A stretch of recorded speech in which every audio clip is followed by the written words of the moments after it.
আসসালামু আলাইকুম বন্ধুরা। তো আজ অনেক দিন পর সিমের ভাজি করব। ছোটোবেলা আমাদের গাছ থেকে পেরে পেরে আমার আম্মা প্রতিদিন সিমের ভাজি করে দিত। তো আমি আর ছেলে মেয়ের জন্য সিমের ভাজি করব।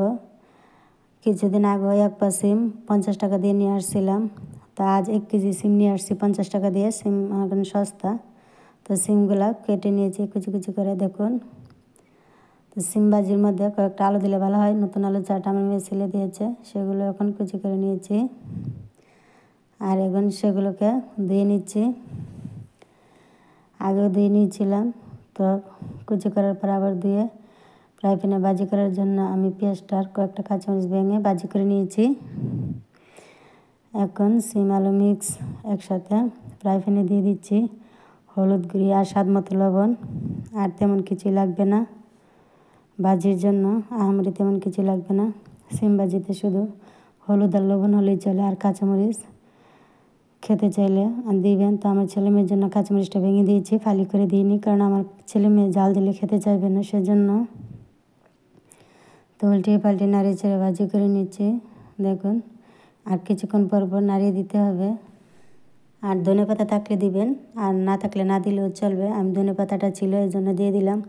ধনেপাতাটা সিম ভাজির মধ্যে দিলে অনেক সুন্দর একটা স্মেল পাওয়া যায়, আর খেতে অনেক ভালো লাগে। ধনেপাতার ঘ্রাণটা অনেক ভালো লাগে খেতে।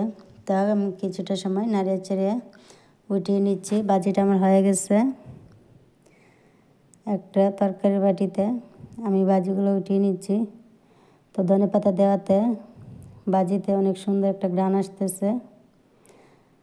আর দেখুন আমার মেয়ে আজকে প্লেটে প্লেটে ভাত দিয়ে দিচ্ছে সবাইকে। তো আমার মেয়েকে বলছিলাম প্লেটে প্লেটে ভাত দিতে, তো ভাতটা দিয়ে দিল। আর আমার ছেলে মেয়ে প্রথমবার সিমের ভাজি খাবে। ওরা আর কোনো দিন সিম ভাজি খায়নি, আর কখনো বানায়নি। তো এই প্রথমবার সিম ভাজি করে নিয়েছি ছেলে মেয়ের জন্য। খেতে কিন্তু খুবই অসাধারণ টেস্ট হয়েছিল। তো আর আমার ছেলে বলতেছে, আম্মা তুমি প্রতিদিন এরকম করে ভাজি করে বা। আমি বললাম ঠিক আছে, তো আজকে খাও। তো আমার আম্মা যখন আগে গাছের সিম পেড়ে ভাজি করতো, তো খেতে কিন্তু অসাধারণ লাগতো, খুবই ভালো লাগতো সিম ভাজি। সিমের একটা ঘ্রাণ আসে, খেতে খুবই অসাধারণ লাগে, খুবই টেস্ট হয়। তো আজ আমি সিম ভাজি করে নিয়েছি। ধনেপাতা দেওয়াতে স্বাদ বহুগুণে বেড়ে গিয়েছে। তো ধনেপাতা দেওয়াতে সিম ভাজির স্বাদ এত ভালো হয়েছে যে বলা যায় না।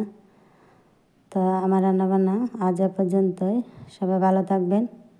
আর আমার নিত্য নতুন রান্না পেতে বেল বাটনটি অন করে রাখবেন। সবাই লাইক কমেন্ট শেয়ার করবেন। আর ইউটিউব চ্যানেল থেকে দেখে থাকলে সবাই নিত্যদিনের রান্নাবান্নার চ্যানেলটি সাবস্ক্রাইব করে রাখবেন। আজ এ পর্যন্তই। আল্লাহ হাফেজ।